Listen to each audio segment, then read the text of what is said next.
আসসালামু আলাইকুম wrestling lovers, কি অবস্থা সবার? স্বাগত সবাইকে রেসলিং লাভার্স নেটওয়ার্কের আরো একটি ব্র্যান্ড নিউ ভিডিওতে। ডিয়ার অডিয়েন্স, এই ভিডিওতে বর্তমান সময়ে রেসলিং জগতের কিছু হট টপিক, কিছু নিউজ আপডেট এবং আগামীকালকের মানডে নাইট রয়ের প্রিভিউ আপনাদের সঙ্গে শেয়ার করব।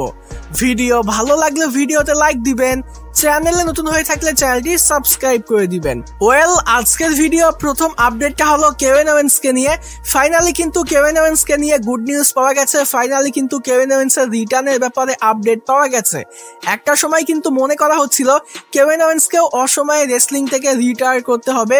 বিগিকে যেরকম তার ইনজুরির কারণে অসময়ে রেসলিং থেকে রিটায়ার করতে হয়েছে, সে হয়তোবা কখনোই রেসলিং এ ফিরতে পারবে না, এমনটাই কিন্তু কেভিন ওয়েন্স এর সঙ্গেও ঘটবে। তবে না, কেভিন ওয়েন্স এর সঙ্গে কিন্তু বিগির মতো এমনটা ঘটবে না। কেভিন ওয়েন্স কিন্তু ফাইনালি রেসলিং এ রিটার্ন করছে, আর নট অনলি রিটার্ন করছে, সে কিন্তু অলরেডি ট্রেনিং করা শুরু করে দিয়েছে। তার যে ইনজুরিটা, সেখান থেকে সে কিন্তু অলমোস্ট রিকভার করে নিয়েছে। তবে সে কিন্তু রেসলিং এ ফেরার জন্য এখনো 100% ফিট হয়নি। এর জন্য সে কিন্তু ট্রেনিং করা শুরু করে দিয়েছে। 2026 সালে রয়্যাল রাম্বল আসতে আসতে কেভিন ওয়েন্স কিন্তু 100% ফিট হয়ে যাবে। সে কিন্তু আবারও রেসলিং এ ফেরার জন্য রেডি হয়ে যাবে এবং 2026 সালে রয়্যাল রাম্বলে এক্সপেক্টেড যে আমরা কেভিন ওয়েন্স কে রিটার্ন করতে দেখতে পাবো। হেভিলি এক্সপেক্টেড 2026 সালে আমরা কেভিন ওয়েন্স কে আবারও রেসলিং করতে দেখতে পাবো। এখন অ্যাকচুয়ালি 2026 সালে যদি কেভিন ওয়েন্স রিটার্ন করে, 2026 সালে একই রয়্যাল রাম্বলে দুইজন বন্ধু কিন্তু রিটার্ন করবে। একজন হলো কেভিন ওয়েন্স আর একজন হলো ক্রিস জেরিকো। দুজন বন্ধু কিন্তু একই রয়্যাল রাম্বলে রিটার্ন করবে। যদি অ্যাকচুয়ালি কেভিন ওয়েন্স 2026 সালে রিটার্ন করে, যদি অ্যাকচুয়ালি 2026 সালে রয়্যাল রাম্বল আসতে আসতে কেভিন ওয়েন্স 100% ফিট হয়ে যায়, তবে আমার কাছে মনে হয় কেভিন ওয়েন্স যেহেতু ট্রেনিং করা শুরু করে দিয়েছে আর রয়্যাল রাম্বল আসতে যেহেতু এখনো 2 মাসের বেশি সময় আছে, এর মধ্যে নিশ্চয়ই কেভিন ওয়েন্স ফিট হয়ে যাবে এবং 2026 সালের রয়্যাল রাম্বলে আমরা কেভিন ওয়েন্স এবং ক্রিস জেরিকো দুই বন্ধুকেই রিটার্ন করতে দেখতে পাবো। তো কেভিন ওয়েন্স এবং ক্রিস জেরিকো দুই বন্ধু একই সঙ্গে একই রয়্যাল রাম্বলে রিটার্ন করবে, এটা কিন্তু ম্যাসিভ একটা ব্যাপার হবে। আমি কিন্তু পার্সোনালি এটার জন্য অনেক বেশি এক্সাইটেড। এবার আসি পরবর্তী স্টোরিতে। পরবর্তী স্টোরিটা হলো ড্রু ম্যাকইন্টায়ারকে নিয়ে। গত স্ম্যাকডাউনে কিন্তু ড্রু ম্যাকইন্টায়ারকে সাসপেন্ড করা হয়েছে। ড্রু ম্যাকইন্টায়ারকে কেন সাসপেন্ড করা হয়েছে এটা আই থিঙ্ক আপনারা সকলে ইতিমধ্যে জেনে গিয়েছেন। তবে এর বাইরেও ড্রু ম্যাকইন্টায়ারকে নিয়ে কিন্তু আরো বেশ কয়েকটা আপডেট পাওয়া গেছে। আমি গতকালকে আমাদের চ্যানেলে কোনো ভিডিও আপলোড দিতে পারিনি। গত এক সপ্তাহ হলো আমাদের এই চ্যানেলে ঠিকঠাক মতো ভিডিও আপলোড হচ্ছে না। ইভেন আমাদের দ্বিতীয় চ্যানেলে গত এক সপ্তাহে কিন্তু কোনো ভিডিওই আপলোড হয়নি। আসলে পার্সোনাল লাইফে আমি একটু ব্যস্ত ছিলাম, যার কারণে ঠিকঠাক মতো ভিডিও আপলোড করতে পারিনি। তবে আলহামদুলিল্লাহ আমার যে ব্যস্ততা ছিল সেখান থেকে অলমোস্ট রিকভার করে নিয়েছি এবং এখন থেকে রেগুলার আপনারা আমাদের এই চ্যানেলে প্লাস আমাদের দ্বিতীয় চ্যানেলে ভিডিও পেয়ে যাবেন। আর বিশেষ করে যারা আমাদের এই চ্যানেলটা এখনো সাবস্ক্রাইব করেননি, সকলের কাছে রিকোয়েস্ট থাকবে আমাদের এই চ্যানেলটা সাবস্ক্রাইব করে নিবেন। আর মাত্র 10টা সাবস্ক্রাইবার লাগে, তাহলেই কিন্তু আমাদের এই চ্যানেলে 3000 সাবস্ক্রাইবার কমপ্লিট হয়ে যাবে। আর আমাদের দ্বিতীয় চ্যানেলেও 30-40টা মতো সাবস্ক্রাইবার লাগে, সেটা যদি কমপ্লিট হয়ে যায় তাহলে কিন্তু আমাদের দ্বিতীয় চ্যানেলেও 1500 সাবস্ক্রাইবার কমপ্লিট হয়ে যাবে। তাই আমার ভালোবাসার মানুষগুলোর কাছে আমার রিকোয়েস্ট থাকবে, যারা আমাদের চ্যানেলের ভিডিও রেগুলার দেখেন কিন্তু এখনো আমাদের চ্যানেলগুলো সাবস্ক্রাইব করেননি, অবশ্যই আজকে অন্তত আমাদের চ্যানেলগুলো সাবস্ক্রাইব করে নিবেন। আর যেহেতু গত এক সপ্তাহে ঠিকঠাক মতো ভিডিও আপলোড করতে পারিনি, আমাদের এই চ্যানেলগুলো রিচ কিন্তু একটু ডাউন।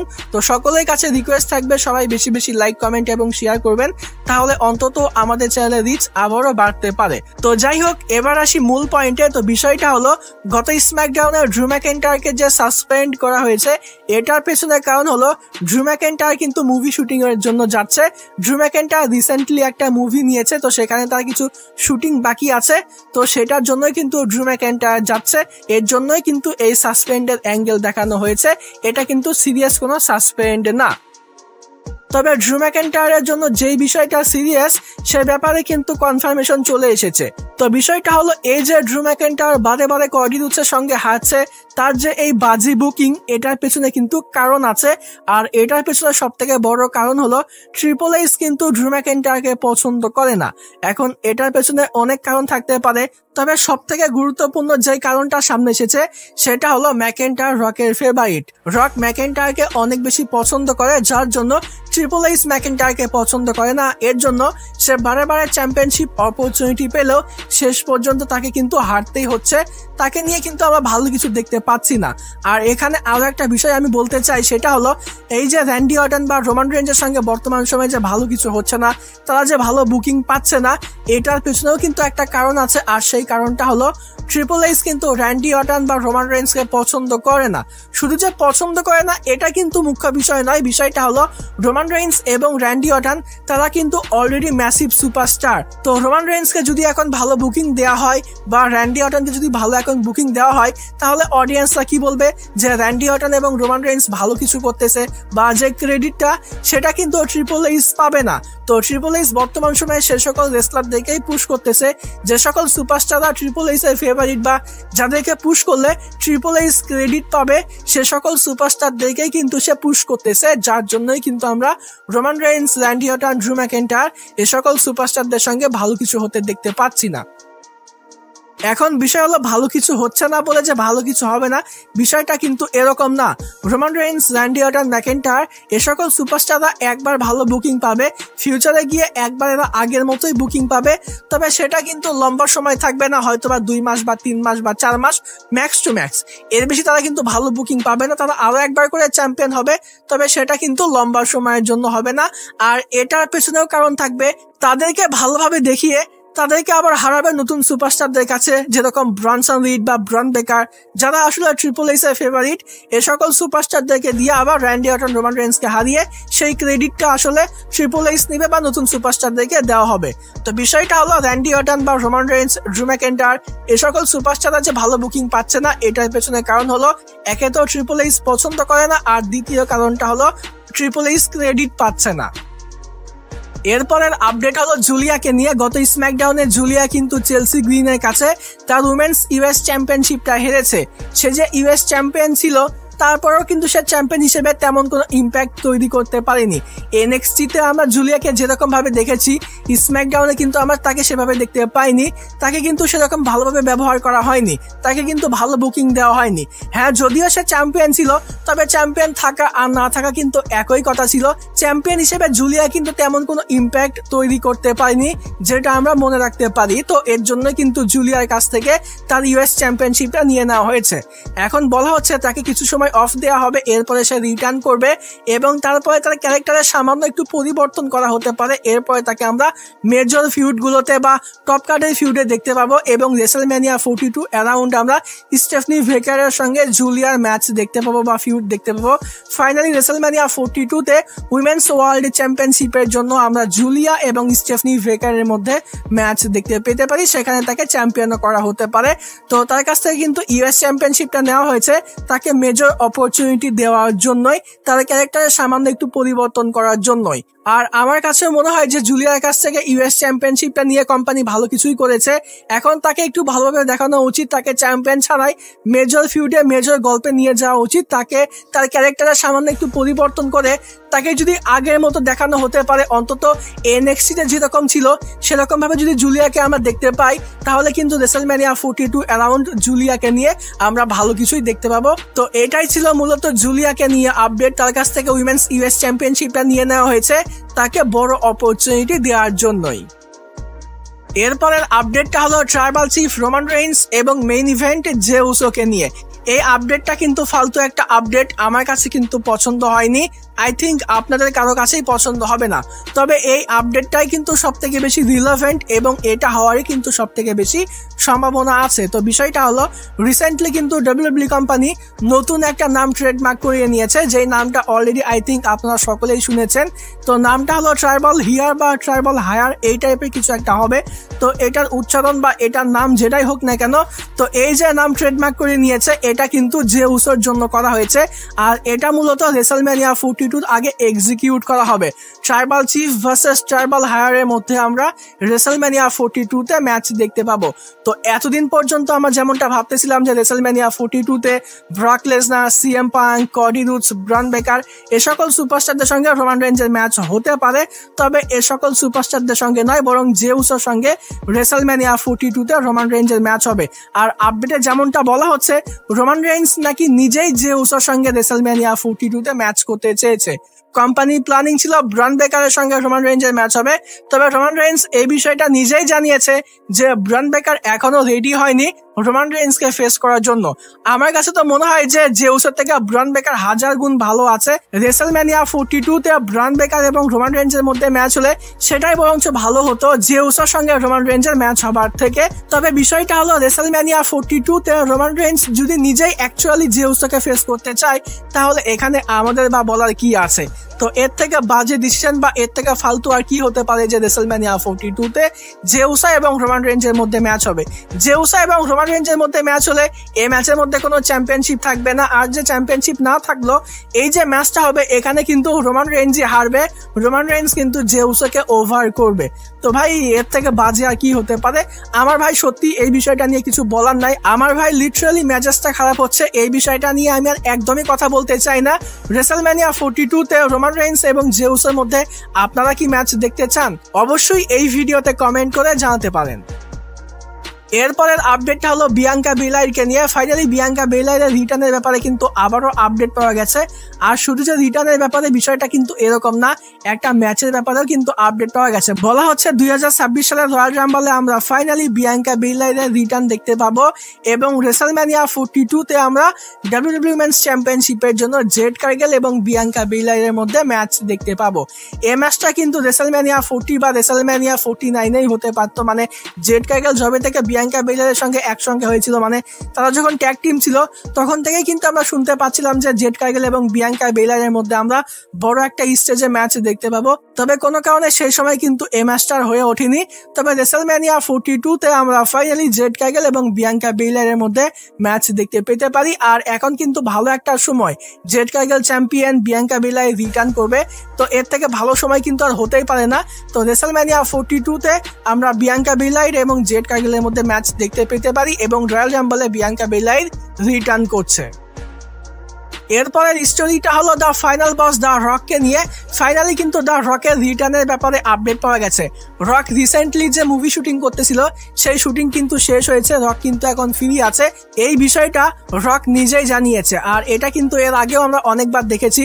রকের মুভি শুটিং যখন শেষ হয়, রক যখন ফ্রি থাকে তখন কিন্তু সে WWE কোম্পানিতে ফিরে আসে। আর এখন কোম্পানির যে অবস্থা, এখন কিন্তু রকের ফিরে আসা সব থেকে বেশি প্রয়োজন। আর তাছাড়া আপডেটে বলা হচ্ছে যে 2025 সালে হয়তো বা হবে না, তবে 2026 সালের শুরুর দিকে কিন্তু আমরা দ্য রকের রিটার্ন দেখতে পেতে পারি এবং রেসেলম্যানিয়া 42 অ্যারাউন্ড আমরা দ্য রকের একটা ম্যাচও এক্সপেক্ট করতে পারি। তবে খুব বেশি আশা রাখলে কিন্তু সেটা ভুল হবে।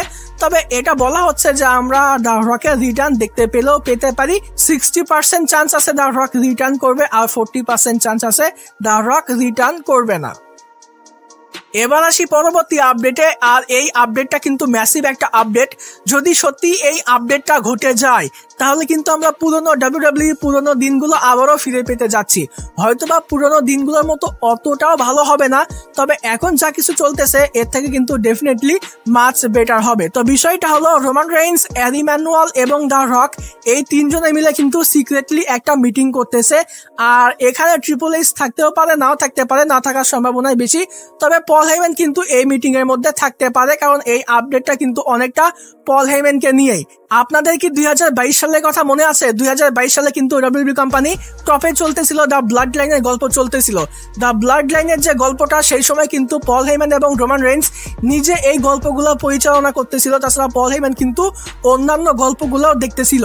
তো পল হেইম্যান যখন কোনো গল্পের মধ্যে ইনভলভ থাকে বা তাকে যখন এই ক্ষমতাগুলো দেয়া হয় এই স্টোরিগুলো দেখার, তখন কিন্তু পল হেইম্যান গল্পগুলোকে অনেক সুন্দর করে বিল্ড করে, তখন কিন্তু WWE দেখে মজা আসে।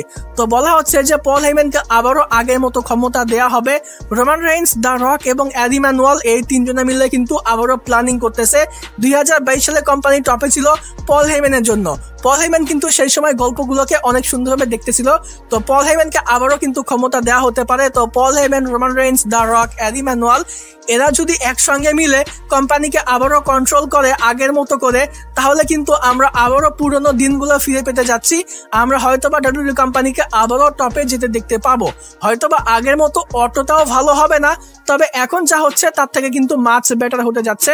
তো আপনারা কি চান 2022 সালে যেরকম রোমান রেইন্স এবং পল হেইম্যান ব্লাড লাইনের গল্প প্লাস অন্যান্য গল্পগুলো দেখতেছিল, তো Paul Heyman, Roman Reigns, the Rock, Eddie Manuel এরা যদি আবারও আগের মতো গল্পগুলোকে দেখে ট্রিপল এইচকে বাদ দিয়ে, তাহলে কি ভালো কিছু আশা করা যায়? আপনাদের মতামত অবশ্যই এই ভিডিওতে কমেন্ট করে জানাতে পারেন। এবার কথা বলি আগামীকালকের মানডে নাইট রয়ের প্রিভিউ নিয়ে। আগামীকালকের মানডে নাইট রয়ের শোটা কিন্তু দুর্দান্ত হতে যাচ্ছে, কারণ আগামীকালকের মানডে নাইট রয়ের শো এর জন্য কোম্পানি কিন্তু অলরেডি বেশ কয়েকটা ম্যাচ এবং অনেক বড় বড় সেগমেন্ট কনফার্ম করেছে। অনেক বড় বড় সুপারস্টার কিন্তু আগামীকালকের মানডে নাইট রয়ের জন্য আগে ভাগেই কনফার্ম হয়েছে। যেরকম আমরা আগামীকালকের মানডে নাইট রোতে greatest of all time 17 time world champion, the last real champion John সিনাকে দেখতে পাবো।